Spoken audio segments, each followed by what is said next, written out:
This is A New Angle, a show about cool people doing awesome things in and around Montana. I'm your host, Justin Angle. This show is supported by First Security Bank, Blackfoot Communications, and the University of Montana College of Business. Hey folks, welcome back, and thanks for tuning in. Today I am speaking with Dylan Cherrulo and Wendy Owens. Dylan is an economics student at the University of Montana and a program assistant at the Blackstone Luanchpad. Wendy is the founder and CEO of Hexas Biomass, and she's also Dylan's mom. But you really got to commit to believing in you. And if you can't believe in yourself, you're going to have to find a way in order to succeed and go forward and be happy in life. Dylan has spent almost the entirety of his college experience immersed in Montana's entrepreneurial community. Perhaps he gets that spirit from his mother. I'm excited to find out.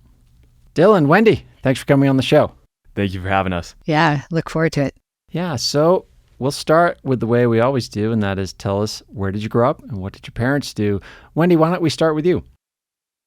Well, let's see. My parents took us from Texas to Virginia, just outside Washington, D.C., for a job that my dad had at the White House for about 4 or 5 years. Yeah. What was that job? He was an economic advisor to 4 presidents. So that job kept him in Washington a long time. Yeah, we were there. I think I was there for 19 years of my life, yeah. Okay. Well, Dylan, where did you grow up and what did your parents do? Or what are your parents doing, I guess we could say. Yeah, they still got a few years left in them yet. But I was born in Boston, where my parents were at grad school and then had some jobs, and grew up mostly in Olympia, Washington, though.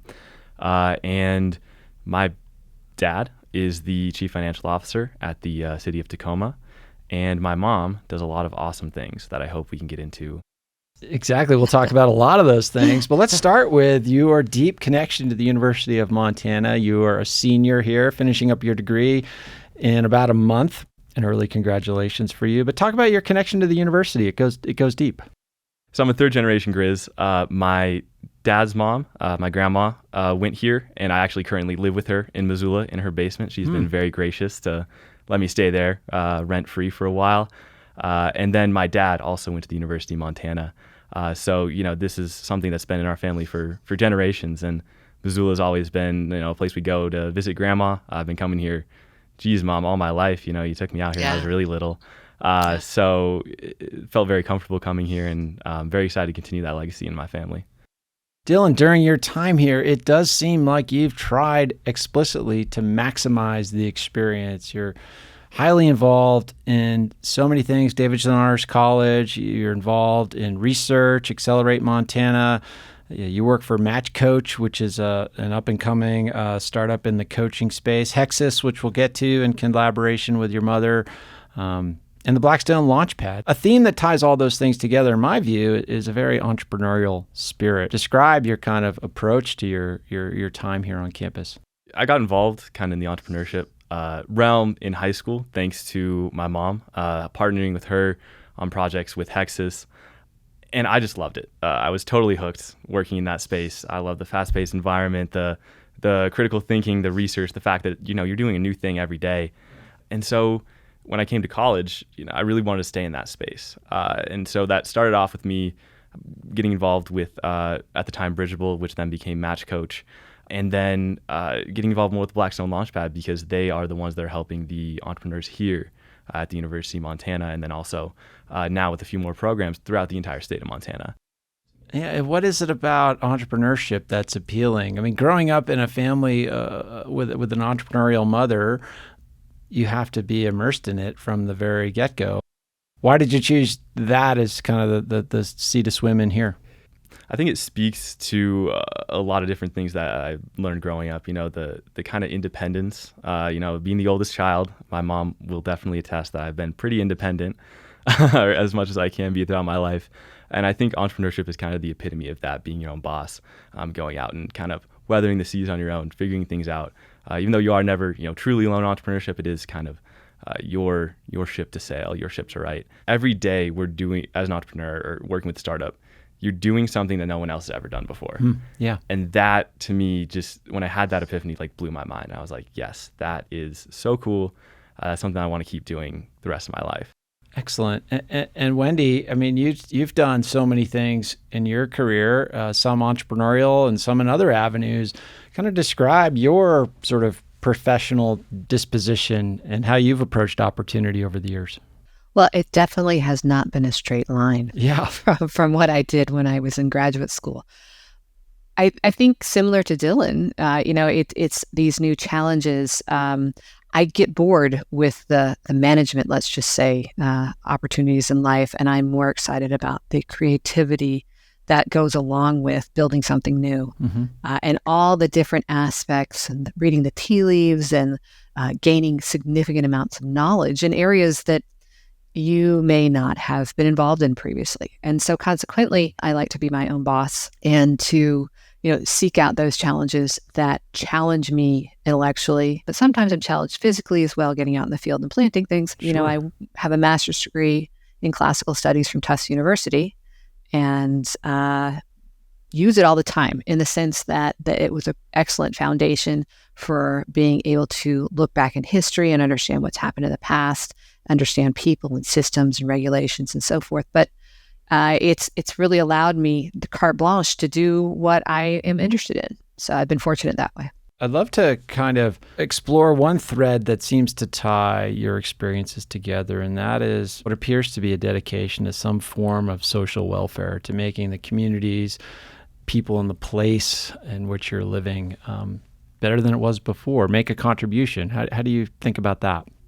I think that any business that you're going to do should have an impact, and that's just simply good business, right? Doing right by people, doing right by the planet, etc., is simply good business, because exploitation runs us all into the ground and is not beneficial to anybody. So when we have the opportunity to pair the entrepreneurial effort with having social impact, that's really where I've always played in that space. So it's important for my kids, right? And I want them to have a healthy planet, healthy lives, a healthy environment in terms of our political and social environments. So making a difference is the way to perpetuate the good things about the human race going forward. And that's where I really come from. Absolutely. And Dylan, how does that land with you? I mean, you've studied economics here. You've been immersed in entrepreneurship. So you've seen, you've made choices about what entrepreneurial ventures you participate in, but in your seat at the Blackstone Luanchpad, you see a ton of different ventures coming through. How does this this notion of doing good by people and planet resonate with you? Yeah, I think that resonates with me loud and clear. We have such a strong environmental ethos throughout our student community, our faculty, even in the economics program, most of our economists here are environmental economists. Everything is focused on the environment. And so most of the ventures coming out of here are as well. And so it's something that I'm seeing is key to the mission of most, if not all, of the ventures that are being launched by my peers. And there's so many of those that are doing so much good. One that I know of that's very prominent is Smart Dorm. Their whole mission is to reduce carbon emissions via energy optimization software in large-scale housing facilities. Okay. And they launched that with the expressed goal of, reducing the carbon footprint of these facilities while saving them money. And that's good business. Was there a formative experience, whether in the classroom or maybe even before you got to college, that made you think, I want to take these things seriously? Growing up in the outdoors, my mom and dad took us out all the time. We went on, I remember being dragged along on hikes when I was really little, maybe not being as enthusiastic about it as I should have. But I think the one moment that really stands out to me where I was like, okay, I need to be doing all that I can to do good for the planet was I did a National Outdoor Leadership School course in Alaska in summer of 2019. My mom kind of pushed me on that track. She did 2 of those herself. Right. Yeah, that is a connection. So that is a connection there. And so I remember one day we were hiking in the Chugach Mountains in Alaska, and we wanted to go to this big, what we saw on the map to be a big glacier. And when we walked over there, we come around the bend and we just see this just little pile of snow in this massive bowl. And so in the 20 years from the time that our maps were made to the time that we were there, the glacier receded hundreds and hundreds of feet. Mm-hmm. And I remember standing there and like just looking up this desolate rock and just being like, wow, this is so much more real than seeing any picture on the internet or anything. Like this, something needs to change, and it needs to change very quickly. So Wendy, hearing Dylan recount his Knowles experience, that is something that the two of you share in common. And you mentioned that a moment ago. You took 2 Knowles courses. Yeah, describe that experience and why you were excited for Dylan to participate in one himself. My first Knowles course was in Wyoming, and it was a month-long course like Dylan did. It was strictly mountaineering. I can say that I was just simply blown away by the experience. This first course, I was like, well, this is it. This is who I am. This is where I want to be, which is out in the Wind Rivers, fly fishing and hiking and really being physically challenged. And then also at the same time, having this outdoor classroom that Knowles creates. And then my second course was during my gap year, right after I finished high school. I did a semester. Okay. And one of the interesting things that happened to me as well when I was out there was we were supposed to go skiing in Idaho in December as part of our winter travel, but there wasn't enough snow. And so even then we were having the impact of climate change happening. So we had to go somewhere else in order to go to ski. We'll be back to my conversation with Wendy Owens and Dylan Cherrulo after this short break. A New Angle is supported by First Security Bank, Blackfoot Communications, and UM's College of Business. Access to capital, broadband, and education are 3 ingredients any community needs for success. I'm Maureen Dowd of the New York Times, and you're listening to A New Angle. Welcome back to A New Angle. I'm speaking with Wendy Owens and her son Dylan Cherrulo about their exciting new venture, Hexas. Well, let's pivot to that company, Hexas. For listeners that don't know about Hexas, Wendy, tell us, what is Hexas and what problem are you trying to solve? Hexas is a company that produces a plant-based fiber that can substitute for or supplement wood and fossil fuel-based raw materials. So we grow it from what we call a xanografts, and we call this fiber xanofiber. And the xanografts looks like corn and bamboo had a baby. It's this big, tall stalk with big corn leaves. But if you strip those leaves off, then it looks like bamboo, actually in the same family as both. And we can take the fiber from those stalks and produce drop-in ready raw materials that can be used. Right now, we're using them to produce things like fiberboard, so particle board for furniture and other applications, for paper products and moldable fiber packaging.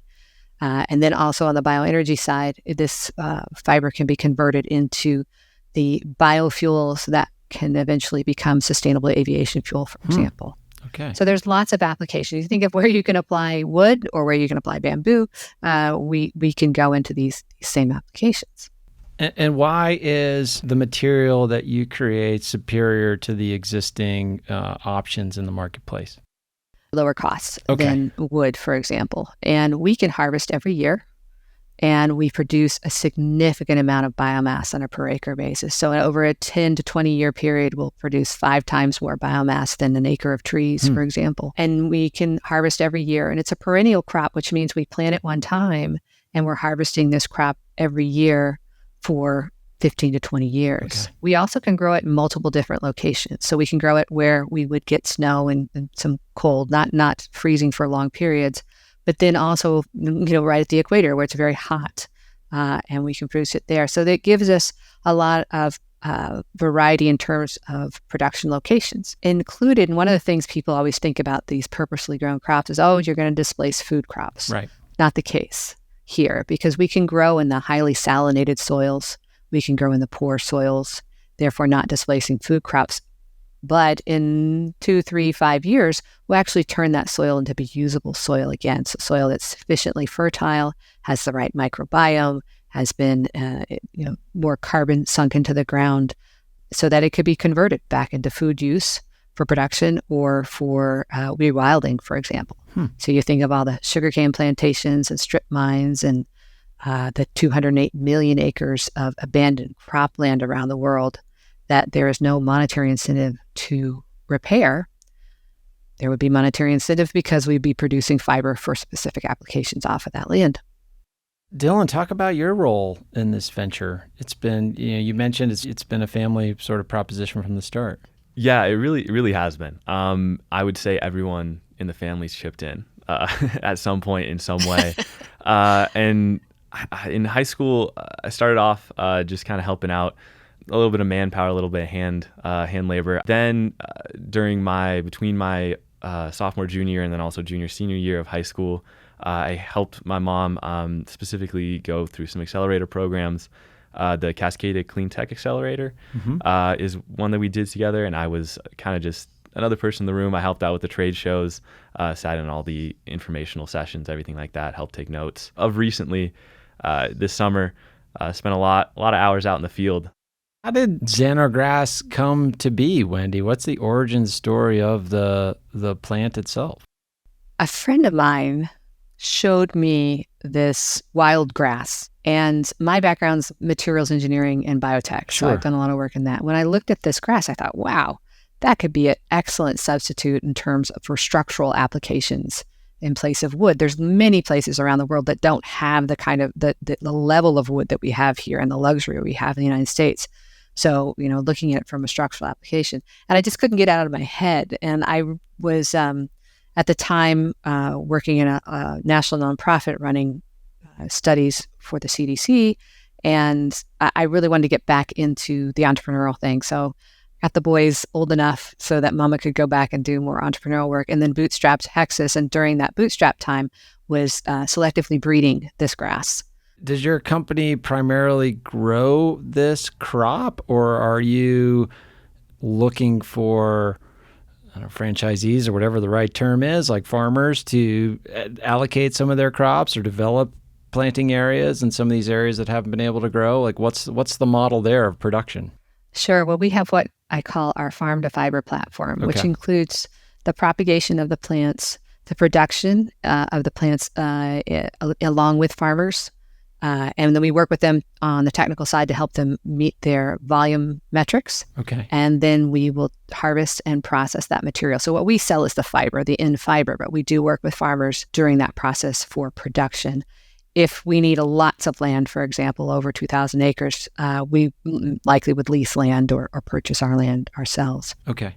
When you hear about sort of new crops or innovation in the agricultural space, sometimes there's criticism about biodiversity or genetic engineering or biological engineering or upsetting some natural system.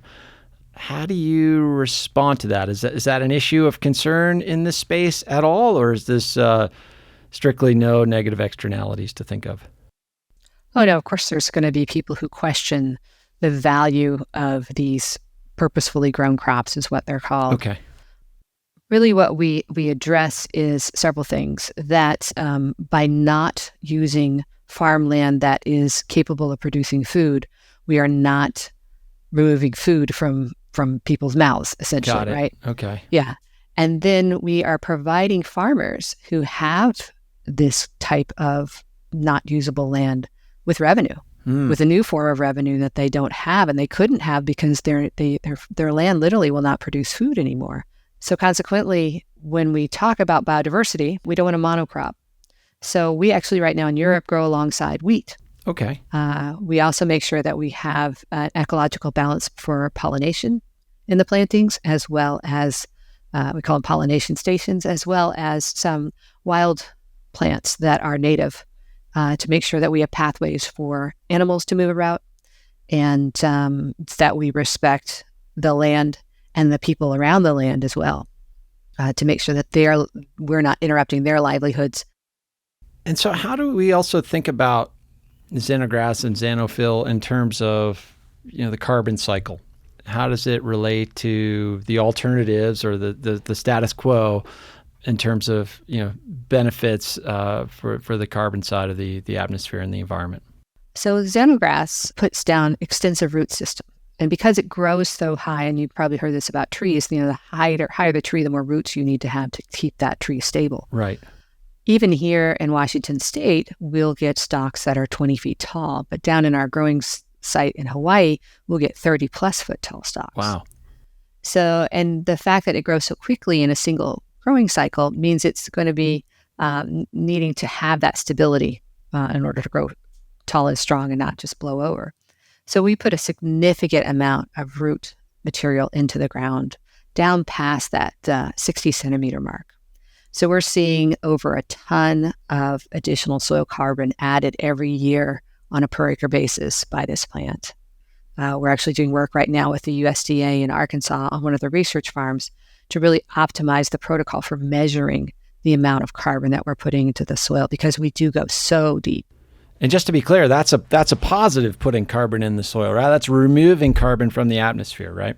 Right. Okay. So that is below the soil. And then above the soil, as we look at using the stock material for long-term building applications, structural applications such as engineered beams and engineered products, then we have that carbon at the above ground stock that can be deployed long-term in structures and those types of applications.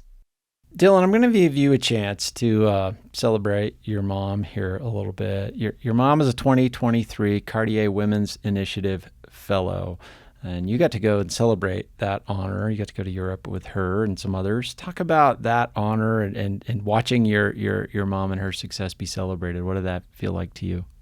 I've seen all the hard work that's gone into this. I've been there, I've seen the painting the root compound at the little plastic table, all the time out in the field, all that type of stuff. I've seen all that, seen all the hard work that goes in. And then to see my mom walking up on stage with some of the most prestigious people in the entire world and to end up winning first place in this competition. I remember sitting third row and just so many emotions, so many great emotions of how proud I was that my mom was doing this, and how incredible it is that she's able to have this opportunity.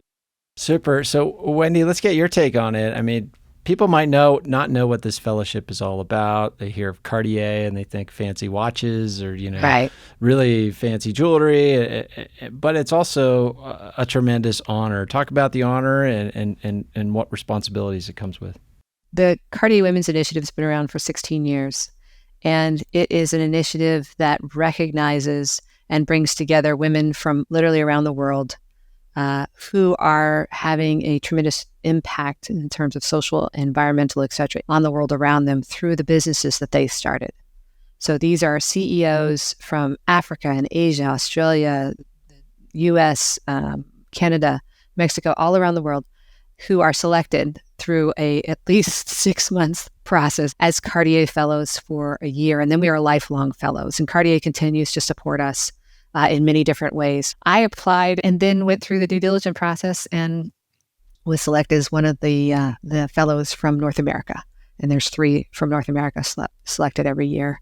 Okay, so I'll give you the turn, Wendy, to gush about Dylan here. He's finishing up his time here at the University of Montana and in the running for some super prestigious honors, scholarships, graduate school, a really bright future ahead. How are you feeling about all the accolades he's collected so far and what you think his future will bring? Of course, I couldn't be more proud. I mean, being his mama, right, and knowing him from that little tiny baby, to all the things that he's been able to accomplish, the challenges he's been able to overcome. But he's the one who's executed on this. My husband and I never have had to say, "Oh, go get your homework done," or "Go make sure this is taken care of." And we haven't. It's just the nature of this child as to who he is and what he then is able to represent from our family, of all of the values we'd hope that he would learn. And he has done a beautiful job.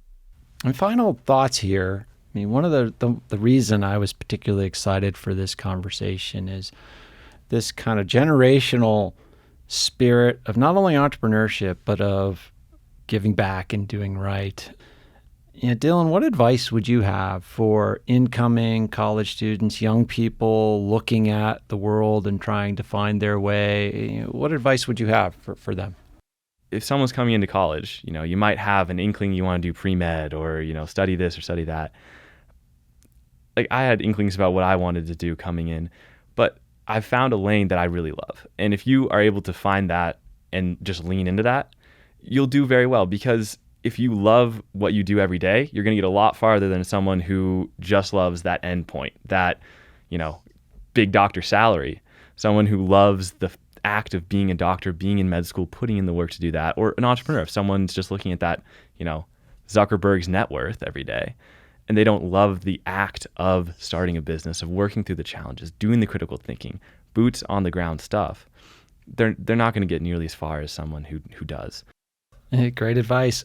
Wendy, I'll ask you to reflect on the similar topic. You've walked this walk for many years, but you're also the mom of 4 children who are working through this experience themselves.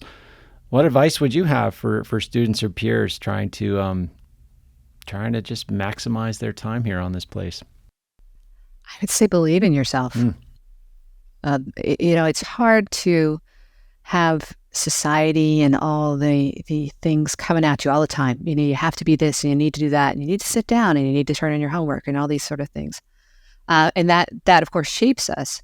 But, the entrepreneurial side of things, I would say, has taught me that I have to believe in myself. And that sometimes is hard to do because, you're building the bridge as you're crossing it. But you need to also then say, okay, I've got all this great advice, but what do I want to do? What makes me happy, like Dylan says? But you really got to commit to believing in you. Yeah. And if you can't believe in yourself, you're going to have to find a way in order to succeed and go forward and be happy in life. Yeah. Yeah. Nobody else is going to believe in you if you don't. That's for sure. Exactly. So Wendy, Hexas is in the startup phase to some degree. Talk about where the company is at and how folks can learn more about you online. Sure. Where we are is really at that commercialization point. So ready to start putting plants in the ground and producing fiber for customers. We have pilots going on in Europe and in the US. We are building relationships with corporations that we're testing with. We're getting ready to start a sort of hiring round going on. So it's very much an exciting time. I have to say a thank you to Cartier Women's Initiative for the funding that I received as part of my prize, which got us through the summer to the point where we're able to really dig in and find the right support in terms of funding and get a lot of things done this summer that has made a big difference across the board for us. And people can learn more about us at hexas.com, HEXAS.com, and also on LinkedIn, where we have posts about what's happening with the company. Super. Well, Dylan, Wendy, such a pleasure to learn about you two and your unique approach to life and work and making contributions to society. Thanks so much, and best of luck to you both down the road. Thank you very much for having us, Justin. Thanks for listening to A New Angle. We really appreciate it. And we're coming to you from Studio 49, a generous gift from UM alums Michelle and Lauren Hansen. A New Angle is presented by First Security Bank, Blackfoot Communications, and the University of Montana College of Business. With additional support from Consolidated Electrical Distributors, Drum Coffee, and Montana Public Radio. Keely Larson is our producer. Ella Hall is our production assistant. VTO, Jeff Ament, and John Wicks made our music, and Jeff Meese is our master of all things sound. Thanks a lot, and see you next time.